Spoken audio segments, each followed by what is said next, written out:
Hello everyone, কেমন আছো তোমরা সবাই? আশা করি তোমরা সবাই খুব ভালো আছো। আমরাও কিন্তু এখানে বেশ ভালো আছি। তারপর বলো, তোমাদের ওদিকে গরম কেমন পড়েছে? আমাদের এখানে গরম পড়েছে, তবে যেহেতু আমি একদম পাহাড়ের মাথায় থাকি, সেক্ষেত্রে গরমটা আমি খুব একটা বুঝতে পারি না।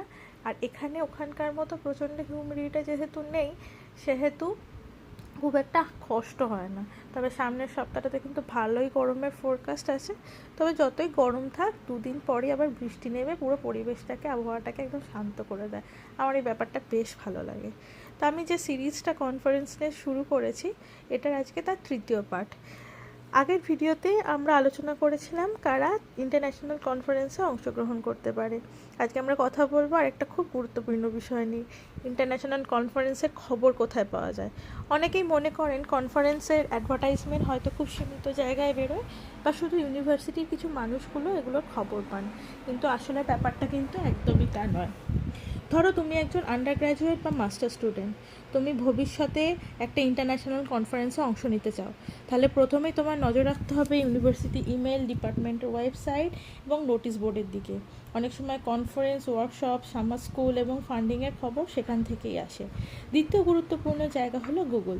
ধরো তুমি AI, cancer biology, data science বা ইঞ্জিনিয়ারিং নিয়ে পড়াশোনা করছো, তাহলে নিজের সাবজেক্টের নাম দিয়ে কনফারেন্স সার্চ করো, যেমন এআই কনফারেন্স ইউকে 2027 বা cancer biology conference Europe 2027।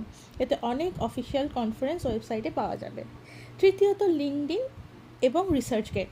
Higher study বা রিসার্চে আগ্রহী হলে এই দুটো প্ল্যাটফর্ম কিন্তু খুব গুরুত্বপূর্ণ। অনেক ইউনিভার্সিটি, রিসার্চ গ্রুপ এবং সায়েন্টিফিক অর্গানাইজেশন তাদের কনফারেন্স অ্যানাউন্সমেন্ট এখানেই পাবলিশ করে। এছাড়াও IEEE, SCM-এর মতো প্রফেশনাল সোসাইটি এবং বিভিন্ন সায়েন্টিফিক অর্গানাইজেশন প্রতি বছর ইন্টারন্যাশনাল কনফারেন্স আয়োজন করে, তাই তাদের ওয়েবসাইটও ফলো করা ভালো। তবে একটা কনফারেন্স খুঁজে পেলেই অ্যাপ্লাই করে দিও না কিন্তু। প্রথমে দেখবে কনফারেন্সের টপিক তোমার সাবজেক্টের সাথে মিলছে কি না, অর্গানাইজার কারা, রেজিস্ট্রেশন ফি কত, ফান্ডিংয়ের সুযোগ আছে কি না, এবং কনফারেন্সের আগে হিস্ট্রি কেমন। কারণ বর্তমানে কিছু ফেক কনফারেন্সও আছে যাদের মূল লক্ষ্য শুধু রেজিস্ট্রেশন ফি নেওয়া। তাই কনফারেন্স বেছে নেওয়ার সময় লোকেশনের চেয়ে কোয়ালিটি এবং ক্রেডিবিলিটিকে বেশি গুরুত্ব দিও।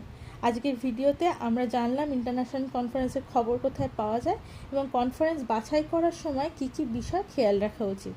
আর পরের ভিডিওতে আমরা আলোচনা করব কনফারেন্স অ্যাবস্ট্রাক্ট কী এবং এটি কীভাবে লিখলে অ্যাবস্ট্রাক্ট লিখতে হয় এবং সেটা অ্যাকসেপ্ট হওয়ার চান্সেস থাকে। ভিডিওটা ভালো লাগলে লাইক করো, কমেন্ট করে জানিও তোমরা কোন সাবজেক্ট নিয়ে পড়াশোনা করছো, আর চ্যানেলটাকে সাবস্ক্রাইব করতে ভুলো না। ধন্যবাদ। দেখা হবে পরের কোনো